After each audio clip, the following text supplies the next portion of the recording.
Alright, I just installed the running board driver's side because it was a huge step up to here. Stepping up isn't the tough part, it's getting down. I don't know, that's about maybe 18-inch. Normally OSHA regulations at the workplace, what's called rise and run, as far as the height up, it shouldn't be no more than 7 to 8 inches. So it's for safety's sake. But getting down from up there at that platform down, it was taking a toll on my back and knees. And oftentimes I had to jump both feet down and bend the knees to cushion. But there it is. Bought it off Amazon.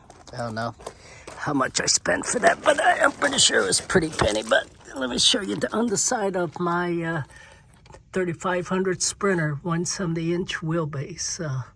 I would have never imagined I would have owned a dually.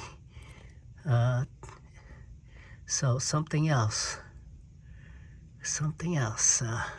There it is, a dually. Everything's clean down here.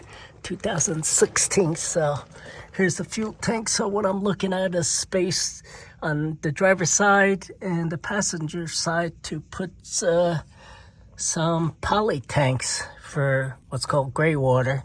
That's coming from shower sink, and you could basically drain it to the ground. That's not gonna hurt anything really. So clean engine.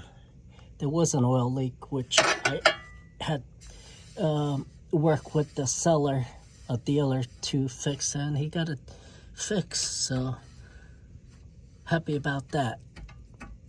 Okay, so pretty simple to mount this running board, but it does take time, and the instruction sometimes isn't always the best, but the instruction that came with this running board kit was pretty decent. They even got labeled like DFM, driver front.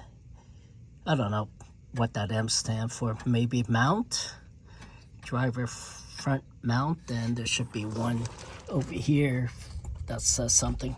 I can't see it.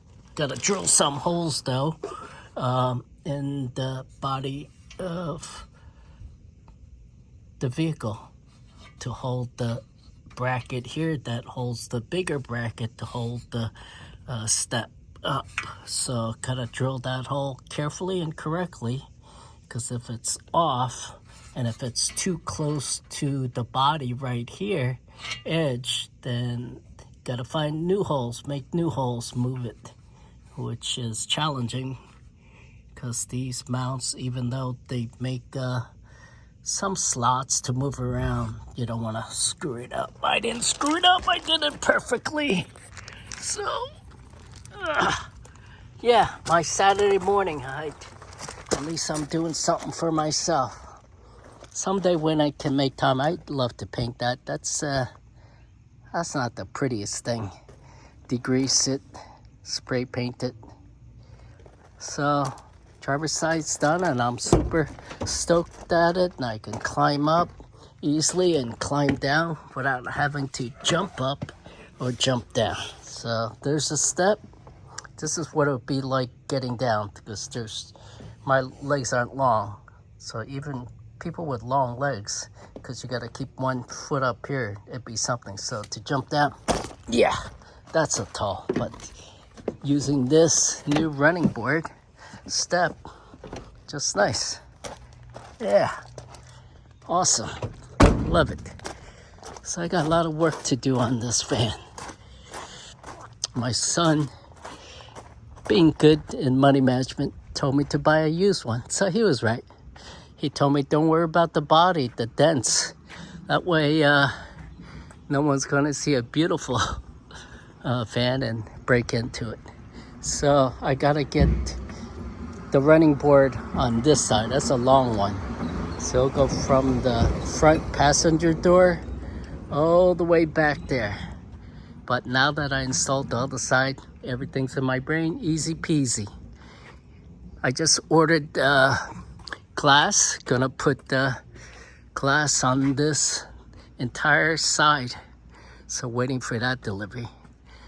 So cutting through the body of a vehicle is a tense moment by any means. Don't want to screw it up. Don't want to F it up, because you F it up, it's hard fixing, cutting. But we'll get her done. And when it gets a little cooler, I gotta peel all the old vinyl wrap. This was a fleet vehicle used by a plumbing company. Yep. All right, I gotta reveal what I'm gonna call my Sprinter, a name. I'll reveal it somewhere in the near future. Cheers.